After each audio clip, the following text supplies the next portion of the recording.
Heaven Official's Blessing. Chapter 58. Audio source: WuShoWorldAudiobook.com. On the martial deity avenue, an awe-inspiring first impression. The sword thrusted, penetrating the heart of the demon, and killed it dead on the ground. By the heavens' blessings, demons are slayed and evil is subdued. On either sides of the martial deity avenue, cheers erupted like ocean current, coming waves after waves, one higher after the other. Before the crimson-red gates of the palace, in the courtyard, the two cultivators who played the roles of god and demon bowed to the surrounding crowds and stood down after to the side. The martial match that opened the act heightened the excitement in the city. Not only the streets were elbow-to-elbow crowded, even the roofs were littered with brave climbers, clapping, hollering, the crowds going wild. A celebration of this magnitude was truly brimming and bustling. In the history of the Xianla Kingdom, if any festival of Shang Yuan was to be described thus, it must be today. Upon the towering platform, a row of finely dressed royals and nobles, all wearing courteous smiles on their faces, overlooked below to the crowd. Within the palace, a long line of hundreds waited silently. When the bell chimed, the head priest smoothed his non-existent mustache and called, "Path opening warriors, present. Celestial fairies, present. Musicians, present. Cavalry, present. Demon, present." The God-pleasing martial warrior. No one answered. The head priest frowned, noticing a complication, and turned his head. The God-pleasing martial warrior. "Where's the crown prince?" Still, no one responded. The one who answered to demon earlier hesitated, then removed the horrifying mask, revealing a clean, pale face. This young man appeared to be about 16 or 17, his skin and lips were both light in color, fresh and neat, with a pair of eyes black like obsidian, shine bright. His hair was soft and silky, a few loose strands lightly littered on his forehead and cheeks. He looked quiet and obedient, contrasting with the monstrous mask in his hand. He replied quietly, "His Highness the Crown Prince has left." The head priest almost fainted. But for the sake of this grand occasion he couldn't faint, so he held on, and shouted with angry exasperation, "What? He left? When did His Highness leave? The ceremonial parade is about to leave the palace gates. When the grand stage is revealed and there's only a demon but no god, my old bones won't be able to swim out of all the spit that'll come flying at me." Muching, "Why didn't you stop him?" Muching lowered his head. "When His Highness left, he told me to pass on the message, saying not to worry, and everything can go as planned. He will return promptly." The head priest was hysterical. "How can I not worry? What do you mean, promptly? When is promptly? What if he doesn't make it?" Outside the palace gates, some of the people who had been waiting since early morning were losing patience, and noisily demanding for the event to start. A cultivator came rushing forward. "My lord head priest, the queen sent a messenger asking why the parade hasn't started. The fortuitous hour too is fast approaching. If we won't leave now, we'll miss it." Hearing this, the head priest prayed that a rebel army would suddenly invade and disrupt the Shang Yuan parade completely. That this headache would happen right at the most crucial moment. If this headache was anyone else, he would have roared with rage already. Even raising his sword to kill wouldn't be strange. But this headache just so happened to be his pride and joy, and the very, very, very distinguished precious son of another. He couldn't beat him, he couldn't yell at him, and he definitely couldn't kill him. Rather than kill him, he'd more likely kill himself. Just then, someone ran across the black palace path, rushing into the palace, shouting, "Lord Head Priest, why hasn't the parade started? The time is about to pass." Everyone outside is on edge. The one who came was also a young man of 16 or 17, his form upright and tall, his skin the color of wheat, his back carried the long black bow in a snow-white quiver. His lips were pressed tight, his brows knit. Even at such a young age his eyes were strong and determined. The moment the head priest saw him, he grabbed him.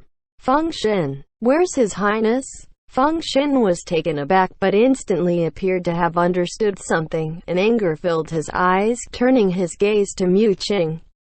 As for Mu Qing, he had already put his demon mask back on without a word, his expression unseen. Feng Xin said gravely, "There's no time to explain.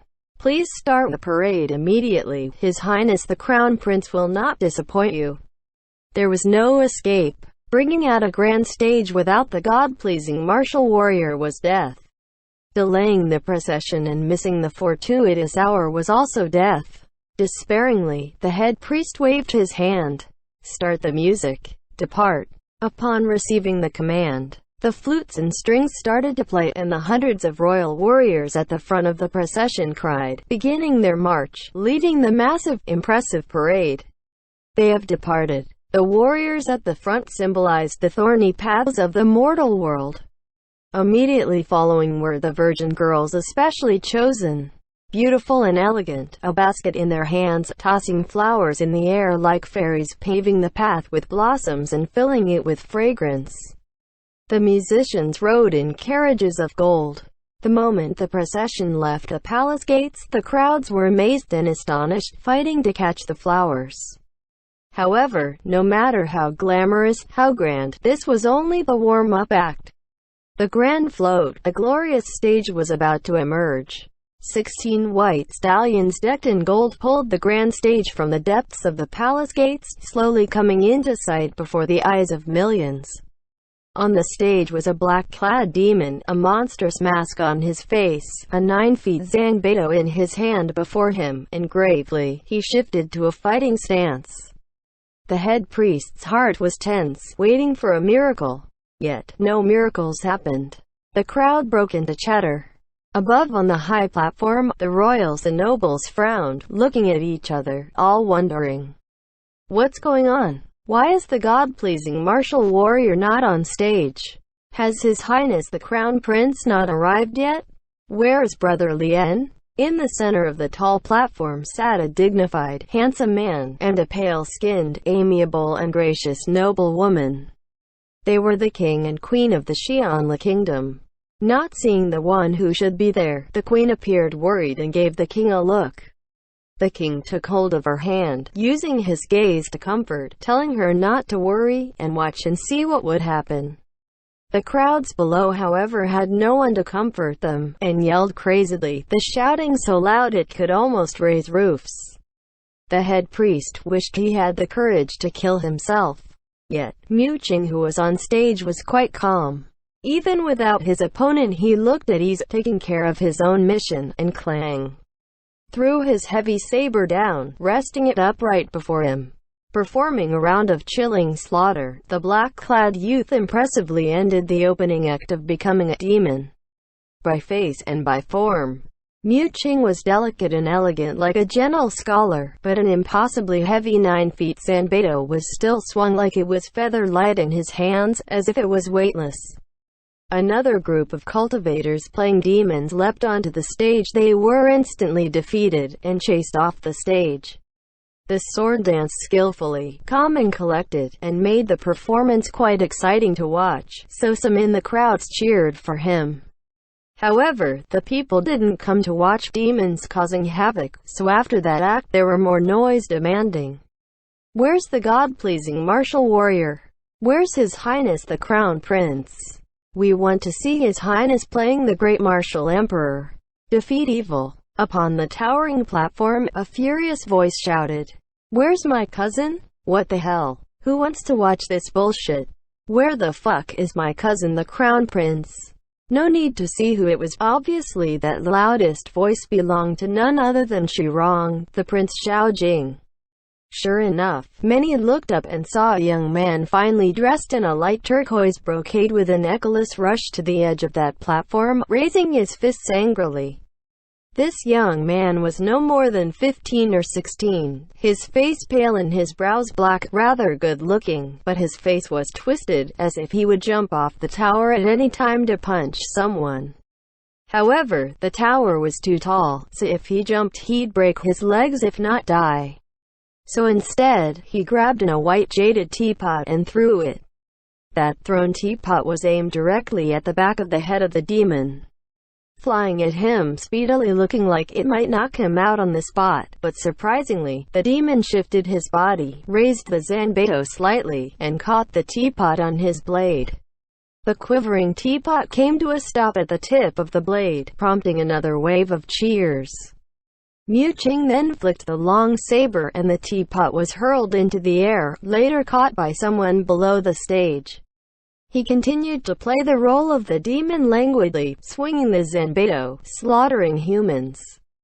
Qi Rong was enraged and was going to throw something else, but the queen had ordered someone to drag him down, and so he was dragged down reluctantly. Yet, the faces of the nobles were looking more and more grim, some becoming restless. That the God-pleasing martial warrior would disappear right before the heavenly procession of the Shang Yuan festival was no funny matter. Just then, a roaring cheer like the storm exploded from amongst the people, louder than the cheers from before. A snow-white silhouette descended from the sky and landed right before the black-clad demon. Upon his landing, his heavy white dress fluttered and covered the grand stage in the shape of a giant flower, a golden mask hiding his face. He held a sword in one hand, and the other gently flicked the foreboding sword, the resounding ringing pleasing to the ear. This gesture was serene and confident, as if the demon meant nothing to him. The demon slowly raised his zanbeto and pointed it at him, and the white-clad martial warrior unhurriedly rose to his feet. Qi Rong's eyes were shining brightly, his face red. He jumped up and down, shouting, "Cousin Crown Prince! Cousin Crown Prince has come!" Above and below, all were stunned to silence. This entrance was like a real descent of a heavenly being, exceedingly audacious. That fortress tower was at least over 10 meters tall, and as the eminent Crown Prince, whose person was worth 1,000 gold, he still jumped down from it. In that moment, thousands had thought a god had truly descended. When they recovered from their shock, fervor filled their veins. The crowd went hysterical, applauding with intensity. Qi Rong too was shouting, leading the crowd in mad applause, shouting until his voice was hoarse, clapping until both his hands were red. The king and the queen shared a look, smiling, and applauded too. The rest of the nobles eased their brows and sighed a breath of relief before joining in the cheer. On either sides of the martial deity avenue, crowds were going wild like crashing waves, hundreds and thousands of men so excited they pushed against the royal guards, wanting to approach closer and holler. Upon the grand stage, two forms, one black, one white, faced each other. Each with their own weapon in hand, god and demon would finally face off. Seeing that everything worked out, the head priest finally relaxed his shoulders and mounted the towering platform. After nodding to his fellows in greeting, he found a seat for himself and sat down. The king chuckled. "Head priest, how did you come up with such an exhilarating entrance? How exciting." The head priest wiped off sweat from his face and smiled. "It's indeed exciting. But unfortunately, this lowly servant didn't come up with it. I'm afraid it's His Highness the Crown Prince's own idea." The queen patted her heart. That mischievous child. To jump from such a height without a word of warning. I almost stood up in fright. The head priest couldn't help but lace his words with pride. My queen can be at ease. The martial might of His Highness the Crown Prince is extraordinary. Tens of meters is nothing to him, and even with towers that are many times higher, he can easily mount and easily jump with his eyes closed. The queen appeared pleased and said gently, "Thanks to the teachings of head priest." The head priest laughed. It's nothing. His Highness the Crown Prince, darling of the heavens, is divinely gifted, marvelously talented, and graciously brilliant. It is the fortune collected for 3 lifetimes that gave this lowly servant the chance to become his teacher. I have a premonition that with His Highness the Crown Prince's presence, today will go down in history as the most impressive martial match of the God-pleasing ceremony. His words of praise were smooth and eluded the heavens. The king smiled faintly and turned his head back to watch the performance. I hope that's the case. In the heavenly procession of the Shang Yuan festival, the God-pleasing martial warrior and the demon were the two most important roles. Both must be young men exceedingly skilled in martial arts, especially the God-pleasing martial warrior. The presentation and make of his costume were strict, transcendently glamorous. And after dressing, everything worn weighed to be about 40 to 50 pounds. The martial warrior must, under this heavy burden, before the eyes of millions, march around the capital many times, and perform in the martial match for at least 4 hours. There must be no mistakes made throughout, and so the performer must be extraordinarily skilled. Fortunately, both young men were exceedingly talented. The saber parried with the sword, one slashed, another struck. The thrilling match was a sight to behold. The moves were also calculated to the minutest detail, obviously having practiced and rehearsed a number of times. "Who's the one playing the demon and parrying with the crown prince?" the king asked. The head priest cleared his throat. "Your Majesty, he's a young trainee from the Holy Royal Pavilion.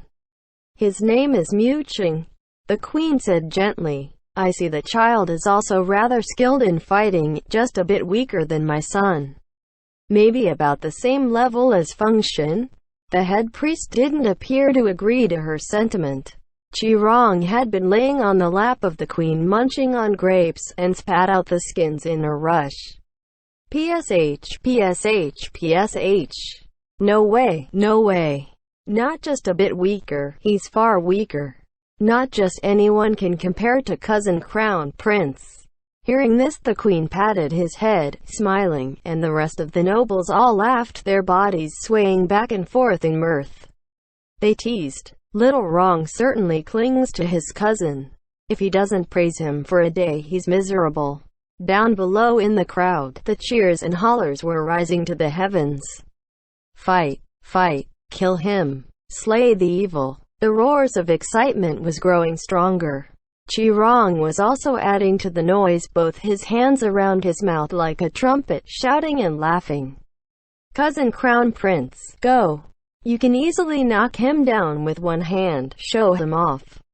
Suddenly, the demon on the stage slashed forward. The martial warrior repelled the attack with his sword, but technically, during the heavenly parade, the martial match was a performance for pleasing the gods, and at most one should only use a seventh of their power, ceasing after sword's touch. However, the strike he received just now, the sword in his hand almost flew out. Obviously his opponent had used all of his might in that blow. Xie Lian raised his head slightly and called out, "Muching." The young man playing the demon didn't say a word and slashed at him again. Xie Lian had no time to think, and received one attack after the other, their weapons clanging. "Well, this is more exciting than fake play," Xie Lian thought, and his spirit heightened, getting more into the fight. Thus, under the crashing roars of cheers, the weapons clashed and sparks flew. The more invigorating the fight was on stage, the louder the cheers below. Suddenly, there was a deafening swing, white light flashed, and the crowd their breaths held. That 9 feet Sanbeito of the demon was snapped out of his hand by the long slender sword of the god-pleasing martial warrior, and it flew towards a stone pillar of the towering platform, nailing into it. A few bystanders tried to pull it out, but even when they pulled with all their strength, the Zanbeito didn't move an inch. "What kind of saber is this? What strength you must need." Upon the grand stage, the god-pleasing martial warrior shook his sword, and flicked on the blade again. Another tinkling sound, and behind the golden mask came soft chuckling. "You fought well, but you still lost," Xie Lian said calmly but cheerfully. The demon lost his weapon, half-kneeled on the ground, still silent, but his fist gripped tighter. Xie Lian craftily spun his sword, and under the cheers from all around, was about to lunge his final strike, slaying the demon, when just then, there was screaming from above. Shocked, Xie Lian lowered his sword and looked up, and saw a blurry shadow falling rapidly from the city wall. In that moment, he didn't have time to think, and in a flash, he tipped his feet and pushed off the ground, leaping into the air, darting upwards weightlessly. He surged and flew, his sleeves fluttering open like the wings of a butterfly, then landed gracefully, light like a feather. Tightly in his hold was a person, and only when he touched solid ground did Xie Lian sigh a breath of relief, and look down. In his arms was a child, head wrapped full of bandages, dirty and unkempt, curled in his hold, watching him dazedly. Translator's notes.